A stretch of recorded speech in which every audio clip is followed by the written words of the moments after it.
Menikah selama 3 tahun. Seorang wanita memakai riasan cantik untuk pertama kalinya. Tapi itu pada hari perceraian.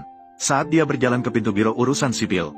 Suaminya, yang selama ini tidak menyukainya, mau tak mau matanya berbinar. Dia langsung menyesalinya. Jadi aku segera menyerahkan gelang yang kubeli untuk gadis licik itu. Saya ingin menggunakan ini untuk menjaga istri saya. Tapi semua yang dia lakukan saat ini sudah terlambat. Setelah wanita itu mengambil gelang itu, lalu dia menjatuhkan gelang itu ke tanah dengan ekspresi jijik. Lalu dia menginjaknya seperti sampah. Dia pergi tanpa melihat ke belakang.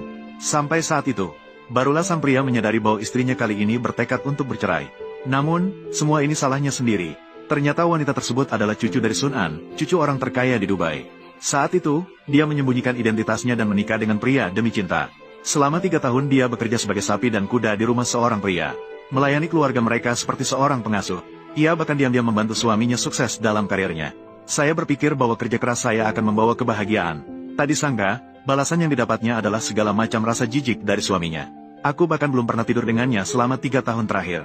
Meskipun demikian, wanita itu tidak pernah mengeluh sama sekali. Sampai hari ini, seorang wanita melakukan perjalanan bisnis untuk memeriksa proyek suaminya. Namun terjadi kecelakaan pesawat di tengah perjalanan. Untungnya, wanita berada di bawah perlindungan Bodhisattva. Menjadi salah satu dari sedikit yang selamat. Seperti kata pepatah, jemput Bodhisattva. Bodhisattva akan melindungi keluarga Anda. Damai dan damai. Hidup juga akan berjalan lancar, sing singgui. Hasilkan banyak uang dan hasilkan banyak uang. Namun saat wanita itu dibawa ke rumah sakit, dan ketika perawat ingin memanggil suami wanita tersebut, tetapi saya menemukan bahwa tidak ada yang menjawab pihak lain untuk waktu yang lama. Saat ini, wanita tersebut masih mencari-cari alasan untuk suaminya. Saya pikir dia pasti sibuk dalam rapat. Tapi detik berikutnya, dia kemudian mengetahui bahwa suaminya sedang menemani gadis licik itu untuk pemeriksaan kehamilan. Dan wajah suaminya dipenuhi dengan senyuman yang belum pernah dia lihat sebelumnya. Dagang yang tidak mau menerimanya berjuang untuk maju dan berdebat. Namun dia didorong oleh perawat dan didorong ke ruang operasi.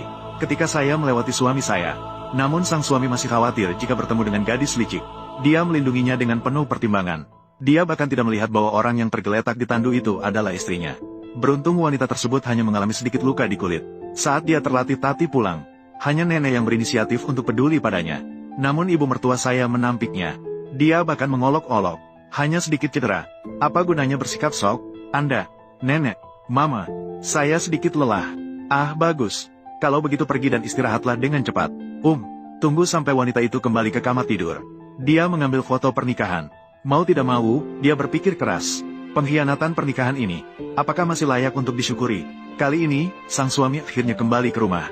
Namun ia menutup mata terhadap luka di kaki istrinya.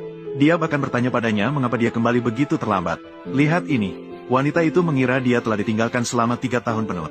Namun sang